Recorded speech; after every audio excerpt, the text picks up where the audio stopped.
In this lecture video, we'll discuss about how to solve the problems of normal distribution. अच्छा, यहाँ आपको एक example given है standard normal curve के हिसाब से. आपको एरिया फाइंड आउट करना है. Given a standard normal curve, find the area under the curve that lies to the right of z is equal to 1.84. यानी कि आपको ये जो पार्ट ए में फिगर में शोन है, ये एक नॉर्मल कर्व दिया हुआ है आपको और एरिया आपको फाइंड आउट करना है to the right of z is equal to 1.84, यानी कि जो ब्लू कलर का पोर्शन है ये वाला, इसका आपको एरिया फाइंड आउट करना है.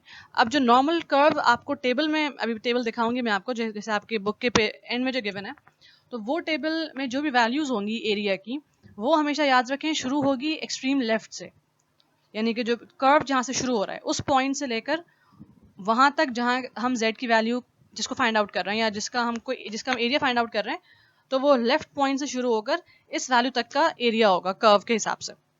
तो अगर हम जब 1.84 का एरिया देखेंगे टेबल में, तो जो भी वैल्यू आएगी वो एरिया एक्चुअली इस इतने पोर्शन का होगा जो मैं आपको यहाँ दिखाऊंगा. अगर ये जो येलो पोर्शन जिसे मैं हाईलाइट कर रही हूँ, इस पोर्शन का होगा वो एरिया, इतने पोर्शन का एरिया होगा.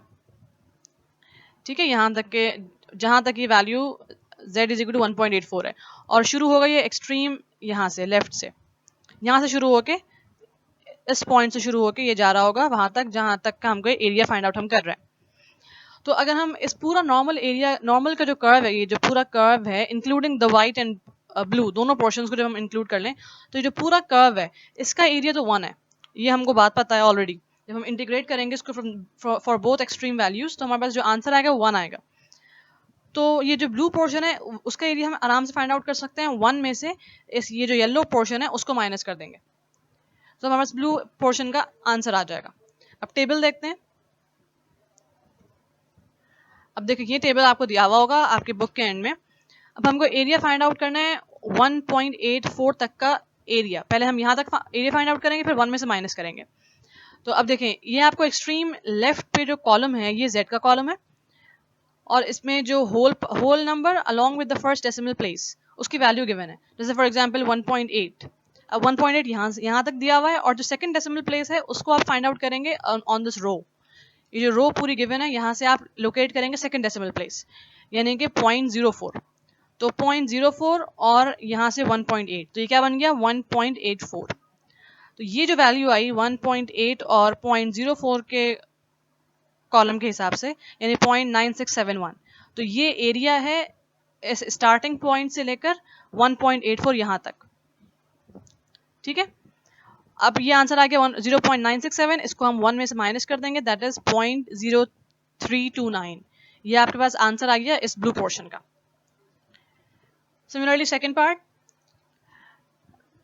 between z is equal to minus 1.97 and z is equal to 0.86. यानी कि हम आपको, अब आपको इसका एरिया फाइंड आउट करना है. ये जो आपके पास यहाँ ब्लू में जो शोन है पार्ट बी में, पार्ट फिगर बी जो है, -1.97 से लेकर 0.86 तक का एरिया. अब आप सोचें अगर हम जब ग्राफ में वैल्यू फाइंड आउट करेंगे -1.97, तो उसका जो एरिया आएगा वो इस वाइट पोर्शन का आएगा. ये जो शुरू में आपको वाइट पोर्शन नजर आ रहा है, और जब हम 0.86 लोकेट करके उसका एरिया देखेंगे तो वो एरिया अगेन यहीं से स्टार्ट हो रहा होगा और यहाँ तक जाएगा उसका एरिया. फिर हम करेंगे क्या कि इस पूरे एरिया में से ये जो छोटा व्हाइट वाला एरिया है इसको माइनस कर देंगे, तो हमारे पास इस पूरे पोर्शन का एरिया आ जाएगा. ग्राफ में देखते हैं, इसकी टेबल में देखते हैं वैल्यूज क्या है. अब ये देखें, फर्स्ट वैल्यू थी -1.97,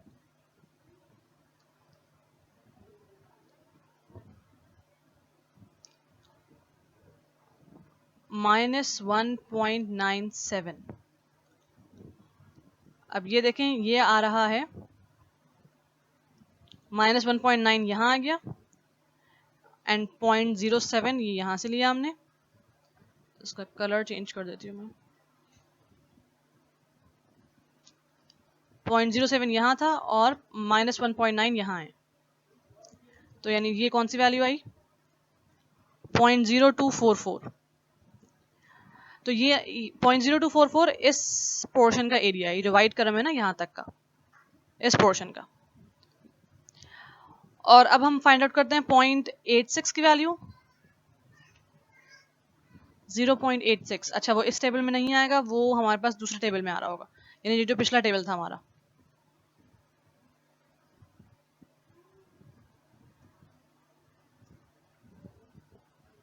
जीरो 0.86, तो अब ये देखें 0.8 यहाँ है और 0.6 ये रहा।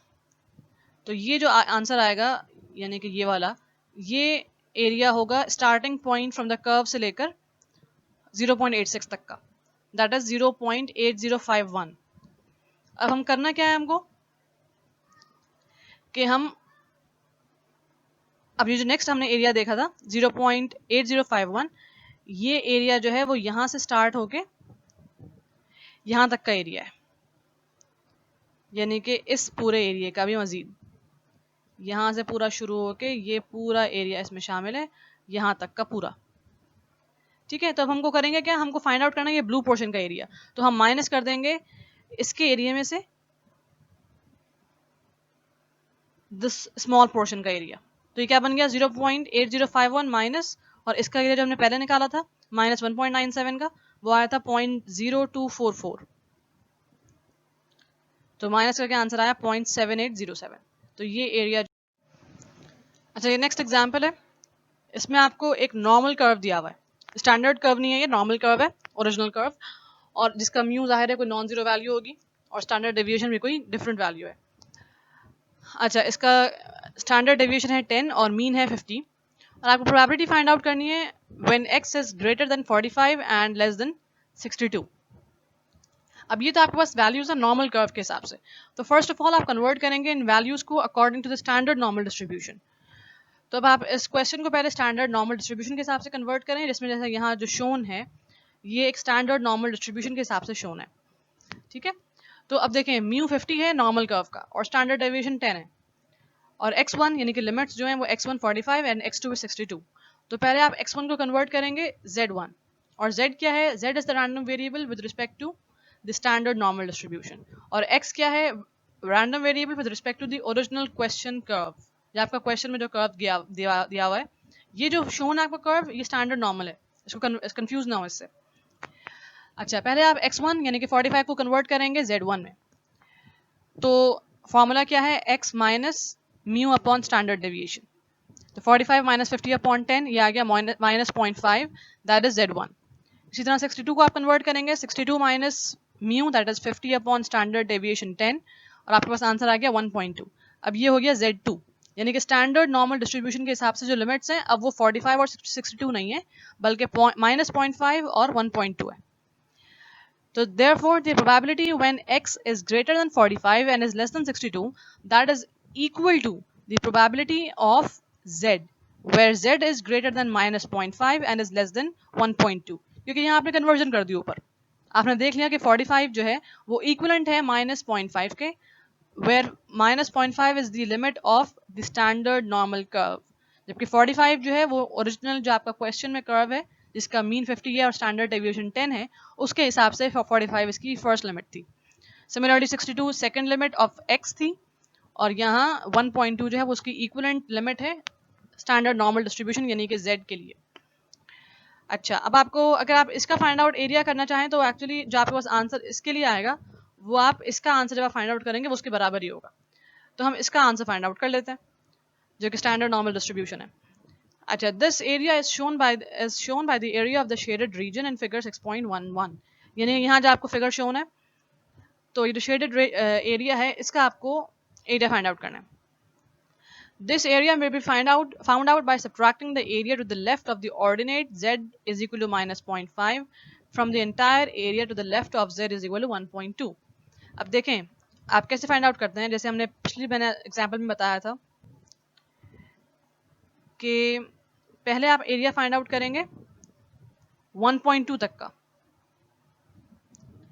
यानी कि ये शुरू होगा इस पॉइंट से, और 1.2 को हम देखेंगे टेबल में, तो जो वैल्यू आएगी वो यहाँ से लेकर यहाँ तक के एरिया की वैल्यू है, यानी कि इंक्लूडिंग ये सारा एरिया इसमें शामिल है, यहाँ से यहाँ तक पूरा।